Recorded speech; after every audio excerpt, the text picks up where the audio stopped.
You know what's great about this job, Steve, is that anytime I go somewhere, not really, this wasn't even for a sort of a, casual dinner or event. This was business, okay? So I went to the Bucs premiere, and the one that Trent Cooper told us about last night. Yeah, they had Trent Cooper, the Bucs, Raise the Flags, 50 years of Buccaneer football. And at some point, they're going to have a docu-series, and it's not done. And, oh, by the way, I did ask Ed Glazer, where can we see this in the future? And he goes, yeah, not really to tell you that yet. And I was like, oh, okay. But I can say this, and we'll get into it a little bit later. But, man, these interviews, they're really good. They're really good. But while I was there, what the heck, decided to break some news. Breaking news. Because that's what you do. Because that's what we do. And that's my point. I can't go anywhere without the job being, the next minute or so that you have to do something. So breaking news. That's why you're the best. That's why you're the best. That's why you're the GOAT. That's why. Yeah, okay, stop. You don't even break Buck stories. You break Jag stories. Come on. Oh, wow. That's been a while. That's Josh Lambo. But anyway, I digress. So, as you know, the Bucs have several guys that are key players who are going to become free agents in March, and so you always wonder, when is the perfect time that they may try to extend these dudes, and which players will they extend? Because there's a number of free agents. Well, we got one, Luke Goedeke, their right tackle, has agreed to a 4-year deal. Of course, he was drafted back in 2022, so he would have become a free agent in March. Now, this contract is north of $22 million a year. And that's because Taylor Moton of the Carolina Panthers, their right tackle, who's a little bit older, he's like 30, I think. That was roughly his deal, was $22 million a year, I think. ESPN's reporting that Goedeke's deal is worth $90 million over 4 years with $50 million guaranteed. Now, if I divided 90 into 4, what would I get? 22 and a half. 22 and a half. Yeah, so it's a little north of 22, like I said, like I reported. And so it's good coin for him. And look, all I know is this. They did Tristan Wirfs a year ago. They did Luke Goedeke this year. They've got bookend tackles now going forward for at least 4 or 5 years. Now, I don't know how long Wirfs is going to play, and when he is done playing, assuming he gets healthy again and doesn't have any more injuries, he's going to wear a gold jacket. But, Goedeke, and you made this point before we came on, people were all over him when he came out of Central Michigan. They put him at guard, and he had not played guard in college. He was a tackle, and he was god-awful. I'm not going to lie. They wanted him run out of town. It was a bust. It was, it was horrible. Yeah, it was awful. And, and it wasn't good. You can't sugarcoat it. He didn't play well, but he also was kind of, like I said, a little bit out of position. So they move him to right tackle because they moved Tristan Wirfs. Remember, he was all-pro at right tackle, moved him to left tackle, made all-pro again. Only guy to do that, I think, in league history. And Goedeke turns out to be a really good right tackle, really good. And if not for a concussion that knocked him out of about 4 or 5 games last year, 4 for sure, and then the one that he got hurt in, his year would have been even better. But, other than just missing time, he's been sensational. So I think, Jason Licht, the one thing he has done, I think if you kind of look through the years, is, and he was an offensive lineman, so, he gets that side of the ball, and in the trenches, he does very well with guys from smaller schools, and Goedeke's from Central Michigan. It's not a small school, but it's also not the Big Ten, right? But he's done a good job drafting offensive linemen, and to see both tackles now re-sign, that's a huge piece. And then you have Graham Barton, who's your center, and he's just in his second year, right? And he's gonna be a Pro Bowl player, I think, in my opinion, for years to come. So, all of a sudden you got the makings of an offensive line that could be together for many, many years. So it was a good deal to, and Mike Greenberg came in, the Bucs assistant chief. He was kidding me. He's like, really? My phone is pinging every 5 minutes now on the way to this premiere. Sorry, man, but you're the guys that decided to sign him tonight. So By the way, nice of Ian Rappaport not to mention that you broke the news. Yeah, that's all right. Ian's a good guy. Per him and his tweet. Per him, yeah. Well, I mean, maybe he beat me. I don't think he did, but I could be wrong. I didn't see it out there until I put it out there, but that's okay. Yeah. We're not running the foot race. But think of and this is kudos to Jason Light and the personnel department and the coaching staff. I mean, remember a couple years ago, it wasn't a guarantee they were going to move Tristan from right tackle to left tackle. No. And it was, one, could Tristan make the switch and, playing right tackle for so long, could he make the switch and reverse hands and directions and everything else? But the other part is, who were you going to put at right tackle? Right. And, they ultimately made the move. And in hindsight, it's the perfect move because Tristan Wirfs has been fantastic on the left side. All pro. And then you had Luke Goedeke, who a lot of fans want to run out of town, comes out and is a really good right tackle. Now you're signing him for 4 years, $90 million, 50 of that guaranteed. I mean, that's a tremendous story for Jason Light and his staff to say, hey, we've got the pieces here. And, like you said, at the time it was, do you move Tristan to left tackle? But there was some real trepidation about absolutely. that. I mean, it seemed obvious in a sense, but like even Tristan, he went to a sports psychologist. Like he was really, it was his headspace was messed up because this is a guy that had made himself an all-pro player, and even though he thought he could do it, there's a lot to that, and he didn't want to have a drop off in his performance. It kind of stressed him out that, like, what if I go over there and I'm not any good? I'm not all pro, right? I've established myself at right tackle. Yes, left tackles make more money and are very important with the right-handed quarterback and all that, but it was not as simple as just moving him. Now he made it seem very seamless once he got over there, and he made it all pro. But they for a while there was like, well, why would you really move Tristan if he's an all-pro right tackle? Like, you got your guy. You don't want to upset two positions, both the one he's moving to, and then now you got to move somebody to backfill him.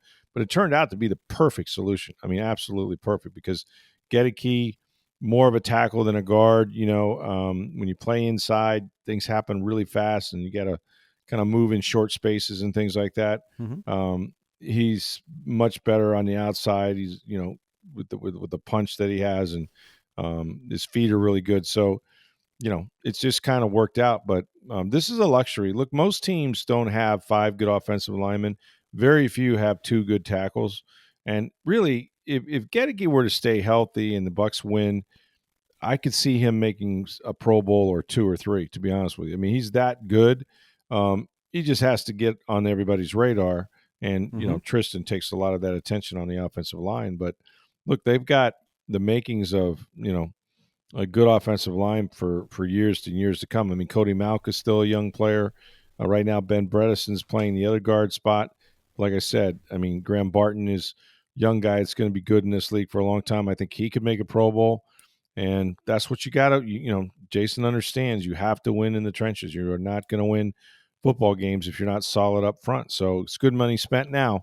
They're not done. I mean, there's a number of free agents still that I think they'd like to address. I know Drew Rosenhaus by now, based on his schedule, would have probably submitted or exchanged some ideas for Zion McCallum, who's also going to be a free agent in March.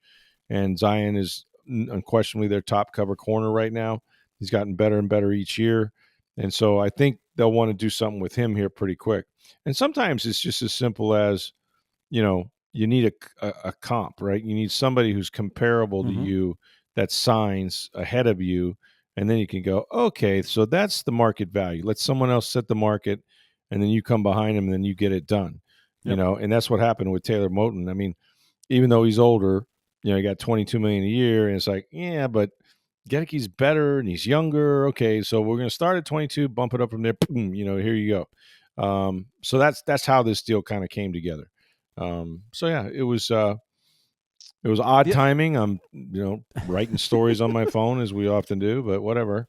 The other part of this too, and it kind of sheds light on the offensive linemen. Generally, there are a lot of times they're backups, but those swing guys that can play guard or tackle or switch sides and stuff, like how hard that is. Like Luke Goedeke was really bad at playing guard in the NFL.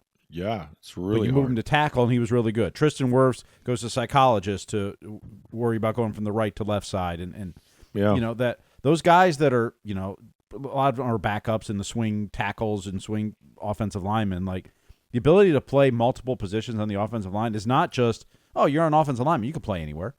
It's not. Like, your responsibilities, how quick everything is, and your stance is backwards, right? It's opposite. Well, yeah. It's literally the way I've had it explained to me. It's like, are you right-handed? Yeah, okay, right, left-handed now.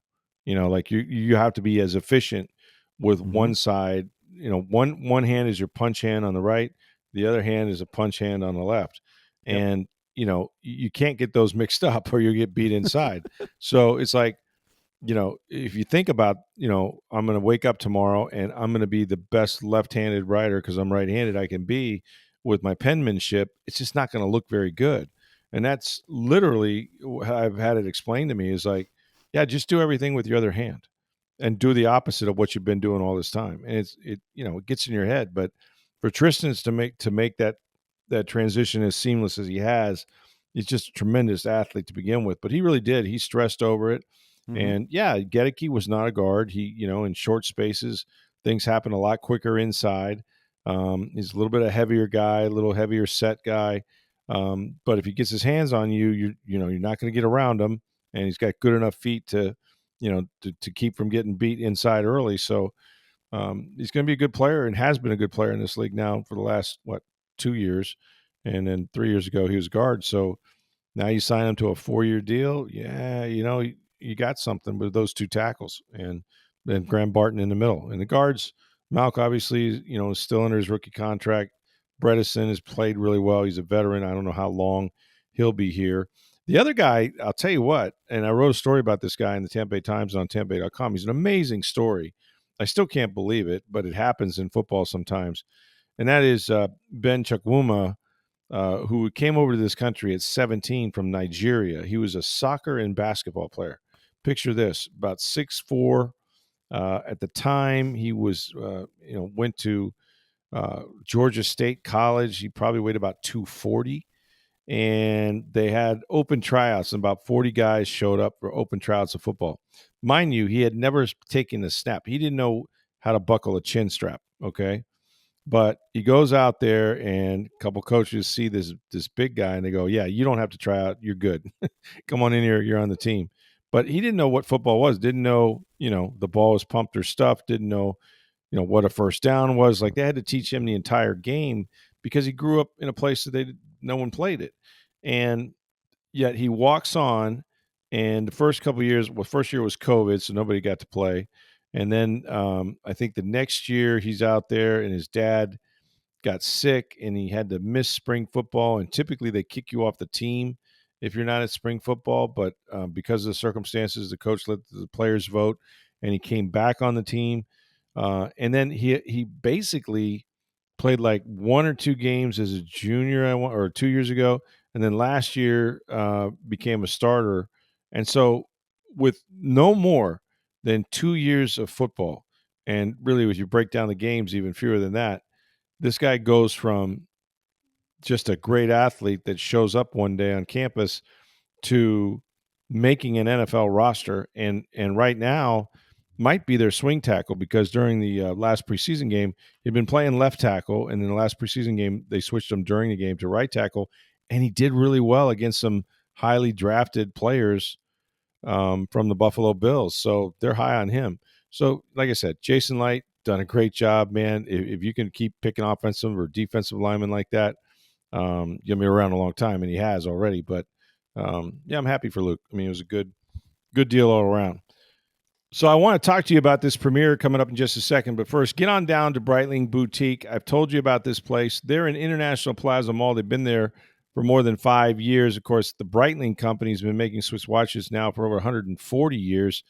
And I went by there the other day. I was in the store at the mall. I go, hey, Valerie, let's walk by this. I want to see if they've got one of the NFL watches, because they've been running a promotion where they're celebrating the NFL's 104th year anniversary. There are 32 teams. There are 32 team watches, but only while supplies last.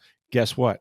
In the window, under the little NFL shield, was the Buccaneers team watch. It's got the red face on it, the Chronomount watch with the logos and different things inside the watch. I saw an Eagles watch. I saw about 4 or 5 different teams represented there. So they still are in stock at International Plaza, but they're not going to last long. It's Breitling Boutique. You can also get your wife or your girlfriend a sports watch.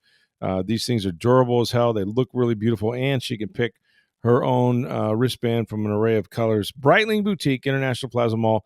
Make sure you let them know that you heard about it here on Sports Day Tampa Bay. All right, so I mentioned the premiere, and I did go to this thing, and it was really cool because they had some, some dignitaries, if you will. One of those being a guy that I grew up when I was a kid watching play, and that was Doug Williams. Doug Williams, after an 0-26 start with this franchise, and he was not part of that, but he came here in 1978, I believe, first round pick out of Grambling, and at that time there were very few to none African American quarterbacks. They just didn't get opportunities like that. And as the story goes, of course, John McKay, very progressive coach, USC, has Joe Gibbs on the staff, and there's this guy named Doug Williams coming out of Grambling, and he sends Joe Gibbs up to Grambling to work him out, and the guy's phenomenal. And Joe Gibbs comes back and says, we got to draft this guy, right? And so they do. And then that same year, they made a trade. They had the first overall pick, and they traded it to the Houston Oilers for Jimmy Giles, the tight end. Well, I don't know who got the better of that deal, but Houston did pick Earl Campbell. That said, Jimmy Giles was a hell of a player. And then Giles and Williams became the best of buddies and a great passing combination. And lo and behold, after, I think 78, I want to say Doug missed a bunch of games. He broke his jaw, if you can imagine that. They had to wire it shut and things like that. But he broke his jaw. And then the next year he came back, and they all tell the story that I think it was Batman Wood. And I could be wrong about that, but I think I'm right. I think it was Batman Wood came in the locker room one day with one of these boom boxes blaring the song Ain't No Stopping Us Now, right, for the Buccaneers. This is 1979. Beginning of training camp. Ain't no stopping us now. We're on the move. So this becomes the Bucs' adoptive theme song, right? Got a bunch of winners in that locker room. You got Dewey and Leroy Selman. You've got Richard Wood, Batman Wood, who played at USC. On offense, obviously, you had, some winners there. Doug Williams, who played at Grambling and won a lot of games, and Jimmy Giles as well. And they turn that thing around. They start out 5-0. There's a cover of Sports Illustrated when it was still a very coveted magazine, especially the cover. And it just said about the Tampa Bay Buccaneers, unbeaten, untied, and unbelievable.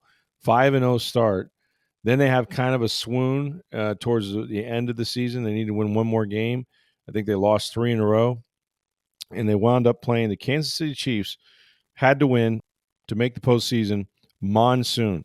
And when I say monsoon, I mean about as hard as it could rain for as long as it could rain. There was a stream, and it's pretty famous in NFL films, but there was a stream of water cascading down from the old sombrero down the steps, and it looked for all the world like a waterfall because it was. It was an absolute waterfall. But they wind up winning. Neil O'Donoghue kicks a field goal as the game ends, and they're off to play, in the postseason. So all those stories were kind of retold and revisited a little bit, and that was segment one. There was, like I said, about 4 or 5 different parts to the program. They went from there to Brad Johnson and John Gruden coming in. Brad had been there, but John Gruden coming in, challenging the defense to get turnovers. They got 9, including the Super Bowl. Derek Brooks's one of their interceptions at the end, might have been Dwight Smith, was their ninth touchdown of the season. So he challenged them to not just take the ball away, but also to score. And they, in his first year, bringing in guys like Michael Pittman, Joe Jurevicius, and Keenan McCardell, they win the Super Bowl. I mean, it's an unbelievable story.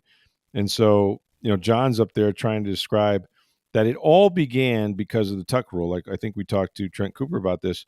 If Gruden wins that game and he's off to the AFC Championship, they're very likely, it was a championship. They were going to be in the Super Bowl, and instead you had the tuck rule game against the Patriots in the snow, and then all of a sudden John is vulnerable. He's got a contract snafu with Al Davis, and they talked about how Joel Glazer kind of leveraged a report or an idea that Gruden might be headed to the 49ers or to the Bucs, and that made Al Davis sort of ramp it up a little bit, and he wound up trading 2 1s, 2 2s, and $8 million and giving him John Gruden. And then you see, the videotape of, and I remember it vividly, of John Gruden, who was all of about 32 years old, I think, or 34, standing there, and he's unable to bring any coaches with him, and it's just him. And from that, he built a Super Bowl champion. So that was a good story. There were others, including I thought the real emotional one was sort of watching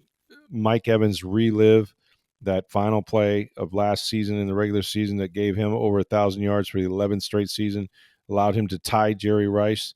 But, geez, man, just hearing him and Jason Light talk about that and the emotion it stirs on these guys. And that's the takeaway.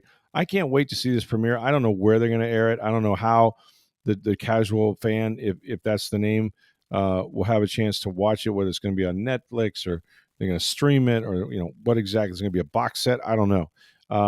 But whenever it comes out, these interviews are compelling. Guys get emotional. They forget the camera's on. It's just exactly what you want. And tremendous footage from all these games. I'm not sure how they did it, but it was really, really cool. So, yeah, and then of course the GOAT. The GOAT was at the end of the evening. Him and Ali Marpet told a story where in 2022, this is a couple years after the Super Bowl, they're playing that game against the Jets, which is known for Antonio Brown, going Magic Mike at halftime and taking everything off and ending his career. But during that game, I guess Marpet got a personal foul. He decided to punch a guy or get into a fight after the whistle, and it cost them 15 yards. And in a game they trailed by 14, they were now 3rd and 20. And I guess Brady just destroyed Marpet, just like F-bombs everywhere. It's like, are you happy? Are you proud of yourself? Do you feel better? Just tell me, do you feel blanking big better? And Tom ends up hitting some kind of 3rd and 20, and they pick it up, and he's still going back and forth at him. And then the final segment is really just Brady talking about what it was like to win a Super Bowl down here with Rob Gronkowski, making that change after all those seasons, and then especially the Super Bowl boat parade and tossing the biggest completion he's ever had, tossing that Lombardi trophy, man.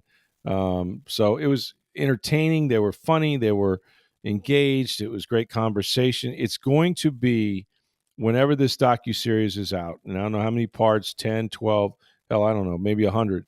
But whenever it's out, it's for anybody that's a Bucs fan, certainly, and maybe just a casual NFL fan, this is going to be much watch, because I'm telling you, these guys with 200 interview or 100 people interviewed and 200 hours of film, they forget about the camera. You forget about the camera, and they start telling stories, and it's like it's never going to stop. And one just is better than the one you just heard. So, looking forward to it for sure. Hey, speaking of the Bucs celebration, the Bucs are celebrating 5 decades of football, as I mentioned this season, and the Tampa Bay Times has captured every triumphant moment, legendary player, and unforgettable season in a limited edition 176-page hardcover coffee table book, and you can pre-order those. It's called Fire the Cannons. 50 years of Tampa Bay Buccaneers football. You can do that now. You can lock in a 25% discount off the $44.95 price tag. Now, the discount is here until just October 2nd. So pre-order when you can right now at this web address, bucs50.pictorialbook.com. That's bucs50.pictorialbook.com. It's going to feature just a ton of photography from our newspaper, as well as lots of stories, man, from the various sports writers and especially the players and coaches and those that actually played the game. So experience those 50 years, much like I did in a cinematic way. You can do it in book form when you pre-order this book from the Tampa Bay Times. So a little more junior achievement out there. I guess the Rays win again. That's, 5 in a row? We're streaking? 5 in a row. They passed the Cleveland Guardians now, so there's only 2 teams between them and the Mariners for the third wild card spot. Rangers lost ahead of them. The Royals lost. I think the Royals lost. But anyway, Rays just 3.5 back of the wild card right now. Just 3.5. Wow. 3.5. If you beat Seattle today, you're 2.5 back of the wild card. Wow. 2.5 back with there's 24 games to play now, so it'll be 23 games at that point. And you're playing the Guardians this weekend, who you can kind of, if you take at least 3 or 4, bury them behind you. If you sweep them, even better. But you're right there. And Junior Caminero, home run number 40, RBI number 100. God, man, what a As a 22-year-old. It's stupid. It really is stupid. Baseball is hard, okay? And at the major league level, it's damn near impossible to play. And to come up at 22 years old and hit 40 bombs and drive in 100 and still have, 25 or so games to play? Yep, 24. I mean, that's stupid. Yep. I mean, that's... Only the second Ray ever to have 40. Carlos Pena being the other? Yep, with 46. And he's only the 7th Ray to get 100 RBI. It's only the 12th time it's happened in franchise history. I mean, dude at 22 years old, and I've been playing baseball here since 98 with the Tampa Bay Rays, guy could set the club record for home runs in his rookie season. Club record. 6 home runs to tie, 7 to pass in 24 games. Not impossible for him. No. Not impossible at all. So I'm guessing they got another decently pitched game on the hill. Well, they were up 2-0. Then Rasmussen gave up 3 solo shots in an inning. Really? Wow. Yeah. But then they took the lead back. Then it was tied again. Took the lead back. Griffin Jack's shaky in the 9th to hold it, but then they brought in Clevenger and Kelly, and they ended up closing it out. So nice. Yeah, it was. It started well, then got shaky at parts, but a win's a win. That's all you need. Well, and Seattle needs these games too, don't they? I mean, they're the ones in the 3rd wild card spot. They only have a game lead now over Texas, right, for that last wild card. They're leaking oil. They're still trying to catch the Astros. They were only a couple games back of them. Now I think they're a little further back because of these 2 losses. But so yeah, no, these are important games for Seattle. Here come the Rays, baby. Here come the Rays. It's not over yet. Oh, it's not over. Promise you. I see them starting on the road somewhere, and it'll be best of 3, I suppose, and then probably go on the road again. But yeah, they Seattle today, and then a 4-game series against the Guardians this weekend at Steinbrenner. You need to win today over Seattle.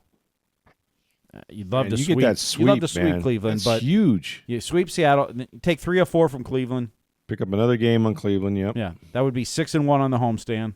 Wow. That's what you need to do. And then the road trips are, they play Chicago. They play the Cubs, who are very good, but they stay there and play the White Sox. I don't really know who they have left, but. Yeah, so the next road trip is the White Sox and Cubs, and they get the Blue Jays and Boston at home. Okay. Both good playoff teams.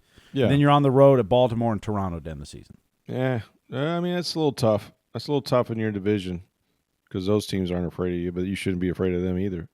It is, but Toronto by that point could have a lot of stuff wrapped up, and yeah, they may not be playing people. Yeah, Look, man, I think they're going to make it just because that's what they do. That's what they do. They're back to 500 now. That's huge. Psychologically, you tell me, how important is it at this juncture that they got even again, right? That they didn't have that. Yeah, but you're 4 below, 5 below, 6 below 500. Well, they got to they were 6 below 500 for the first time since 2018 or whatever 2018. it was, 7 years or whatever. It may have been 2019. It was sick. But you hadn't as a franchise been that poor in 6-7 years. Right. But now you've gotten back to 500 with 24 to play.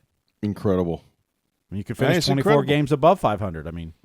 Yeah. Listen, man. They could do it. They could get on this roll. They could get on this run, and they could force their way in there. It's still a long way to go, but you certainly like the way they're playing, and especially Caminero, who said, I believe he told Mark Tompkin or indicated to them early in the year that before coming out of spring training, he kind of hoped to hit how many home runs? Somehow the number 30 got attached to him. Well, brother. Yep. You blew past that, and you still got 25 games to go. You might as well put a 50 burger up there. Yep. It's incredible. Just crushing the ball. It's been fun to watch. Oh, yeah. No, and the curse of the home run derby messes up your swing. Ha! It didn't his. He actually said it helped him. I heard an interview, and I don't know if he was being quoted or somebody was quoting him where he said, hey, for me, I hit the ball very hard typically, but I could use a little launch angle. I could think about trying to drive the ball and hit it in the air a little bit more. And because he got in that groove in his swing, the great thing about his swing is like, you see guys in the home run derby and they kind of maximum effort guys. You can tell they're going to, they're really trying to pull a little bit behind the bat. And when he's up there facing batting practice pitching, whether it was the home run derby or out here, in the park, he does not overswing. He's just got such great extension and such great strength and such a quick bat. His wrists are so fast, and that bat snaps through there, but it stays in the zone quite a while. Yep. And the other thing I think was remarkable about him for a guy his size and that many home runs is he doesn't strike out much, Steve. Like this guy he might hit in some double plays now. No, he's done a lot of that. He's done a lot of that. He led the league in that. But he makes contact, right? Yep. And guys that big, that have that sort of power, very often you'll see like, not so much. They're not exactly, going to do that. But yeah, what a year! What a great year! Yep. Great year for this kid. I mean, I say he's a kid. He's 22 years old, and who knows, just exactly what the age of anybody is. It's not like they handed a birth certificate. You said something that was interesting before we came on. You said that Caminero did the post-game interview in English. He did. It was with Kendra Douglas, the walk-off interview. That's awesome. The translator was there with him in case, but he was. Yeah. I was like, whoa. Pretty adept at it, yeah. Yeah. No, I thought it was great. So. Yeah. Yeah, good for him, man. By rights, he should be a Ray for a very, very, very long time. Look, I think when the new owners take over, priority one is figure out what the stadium is. Yep. But priority 1A is sign Caminero long term. Absolutely. That's what you need to do.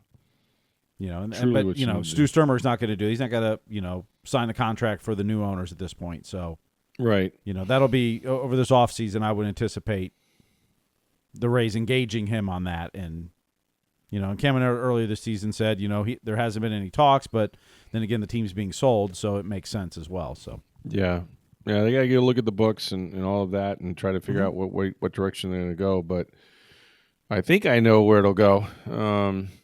And Caminero, and he's under team control for years, so it's not like you have to do anything. Yeah, right now. Right. I mean, just think of their infield though, because I think whatever they have to do to get Josh Lowe back or Brandon Lau, he's got an option for like $11 million next year, which is reasonable. Which they'll pick up, and then they got to extend them somehow. Because think about this infield: Aranda at first, you got a Lau at second. Yep. Right. And then your shortstop is the kid they brought up from AAA, Carson Williams, and then your third baseman. I mean, it's like, dude, and Taylor Walls is your super backup infielder. Super guy. He can play any infield position you put him out there. So when a guy needs a day off each week, you're covered. It's incredible how that lineup shapes up for them. It should be incredible. They got to figure out the outfield.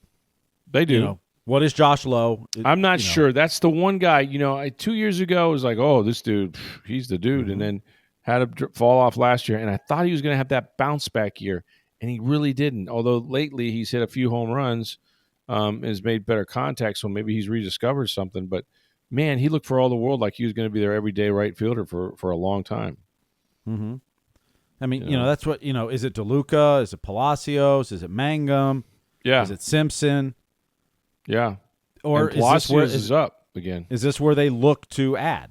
Does the new ownership spend some money and go after some free agents? And, it could, for sure. That's really going to be what Eric Neander's got to figure out. And, you hope you have the catching duo for the future. Right. They haven't been that great offensively since you've acquired Fiducia and Fortes, but give them a full offseason with the Rays and not having to learn a pitching staff along the way as well. Maybe they'll be more comfortable and they can figure that out next year. Yeah. We'll see, but and then they got to figure out the bullpen still. And really, the starters have been. We talked about this a couple weeks ago. The starters have been really the biggest disappointment of this team.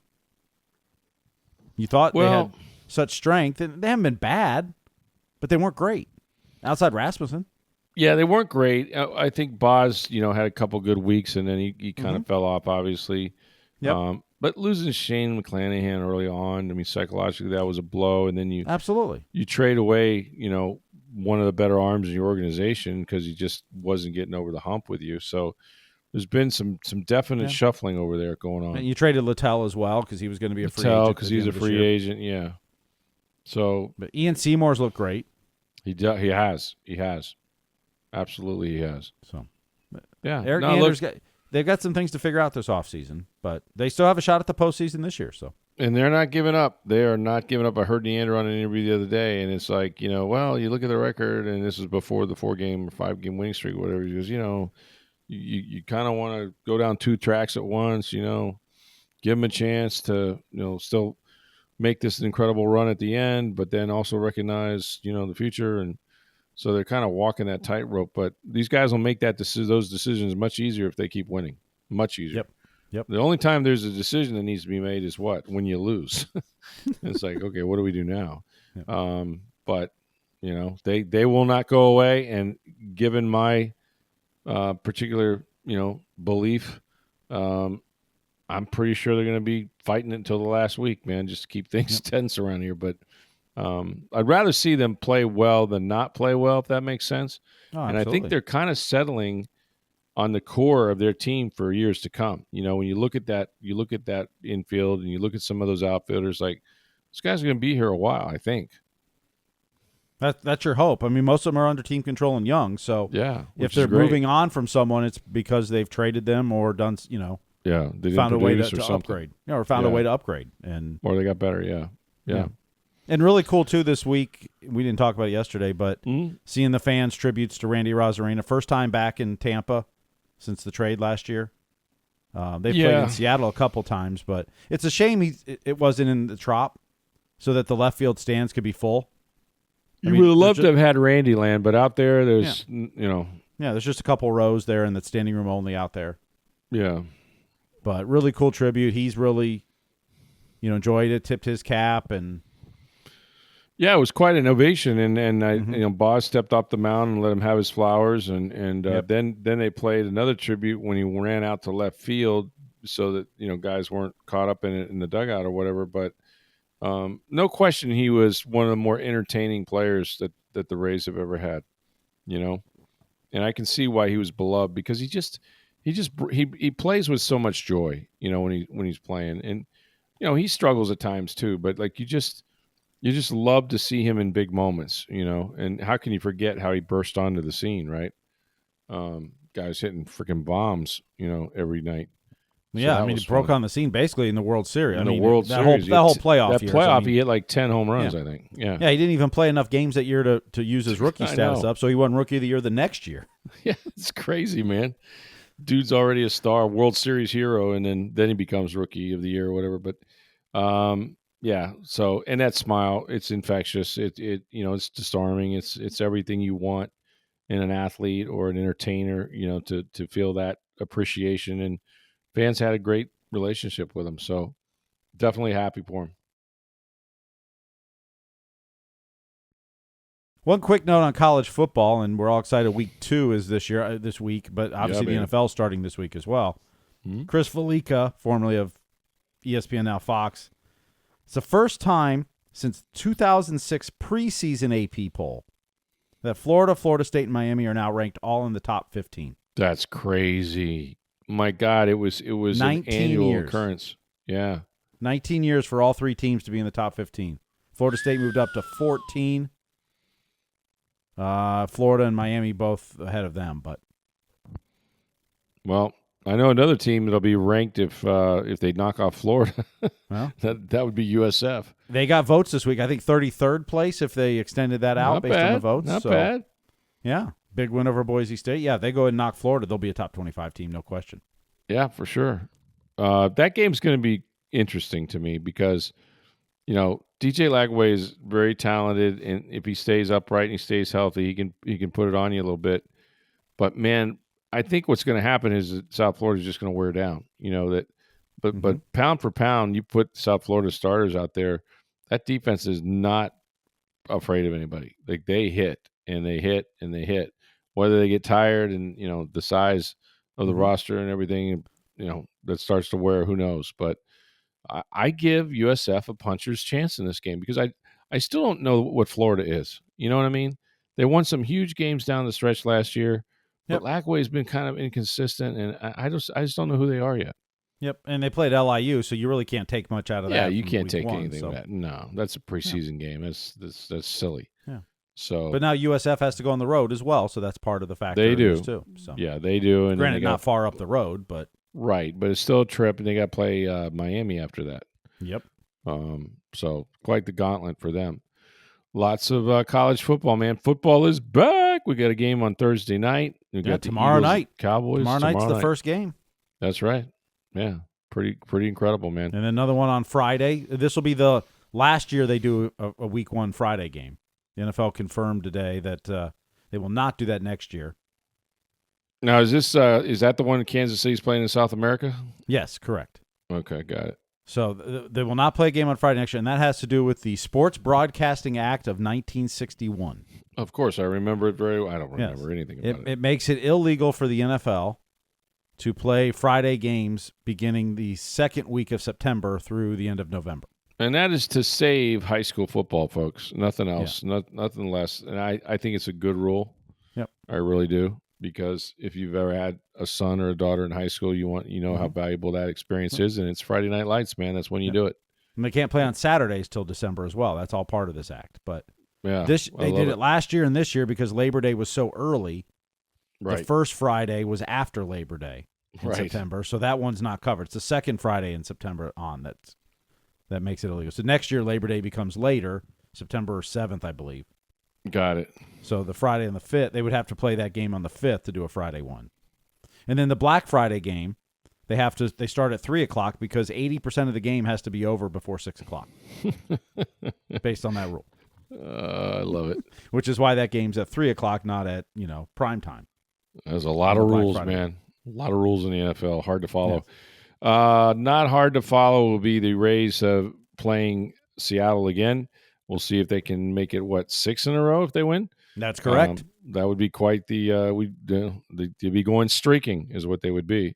And that would really get going. And the Buccaneers return to practice, and they are preparing for the Atlanta Falcons on Sunday at Atlanta. We'll have a chance to talk to Baker Mayfield and some of his teammates and find out who's healthy, who's not. So here we are, week 1, man. It's a big work day at the Bucs on Wednesday. Practice Wednesday, Thursday. Have their sort of 2-minute drills and whatnot on Friday, and then walk through on Saturday, and then they're playing Sunday at 1 o'clock up there in Hotlanta. So I'll be there. Check out all the news on TampaBay.com, the Tampa Bay Times.